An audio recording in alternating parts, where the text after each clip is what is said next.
Welcome back to Wine Basics with Chef Paul Ashman. So you're not sure about wine. You've never really tried anything, or maybe you've tried something and it turned you off pretty bad. You probably picked the wrong place to start. Wine is something that really spans in a huge variety of styles, flavors, alcohol contents, and really you've got to learn how to look at wine and maybe start at the beginning. It's the very best place to start. So when you're thinking about wine, typically when I start with my students, I start with a basic white wine, a Riesling, something like that, a lighter, a little to the sweeter side, something that's going to help them start to understand wine. Now, if I served you a glass of maybe a nice Cabernet and you had never tried wine before, you'd probably hate me and you probably wouldn't like wine very much either. So what we need to do is start at the beginning. So the beginning for most people is going to be a wine list in a restaurant. Maybe they're out and going to have a nice meal and they've decided, you know what, I'd like to try some wine with this, and the waiter hands you this list or a book and you start looking down it, and it might as well be in Klingon. You have no idea what the words mean, what types of wines they are, and what kind of food to go with it. Well, the first thing you should do is talk to the waiter. Most waiters, or if there's a sommelier, and a sommelier is a wine professional that is employed by a restaurant to manage the wine, ask their opinion. Find out, does the chef recommend any certain wine to go with a certain style of food?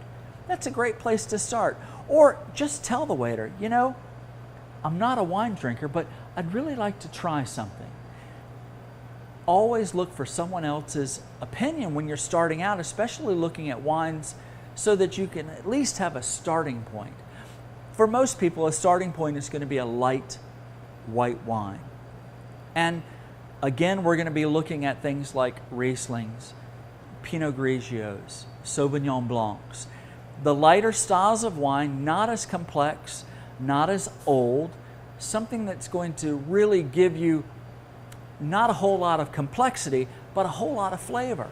So as we look down a list, we might pick out, well, how do I know which one is the white and which one is the red? Hopefully the wine list is going to be labeled whites and reds, but again, ask your service personnel, which one's on here? I'm looking to try something new, something I've never tried before. I'm a new wine drinker. Maybe I'd like to try a light white.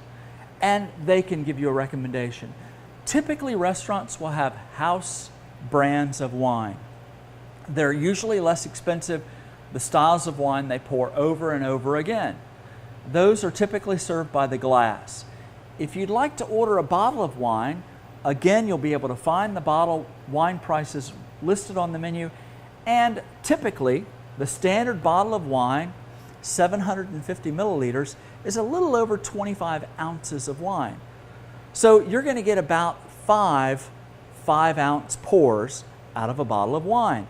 So think about it that way. If you've got a table of 4, you can order a bottle of wine and everyone gets a glass with a little bit left over.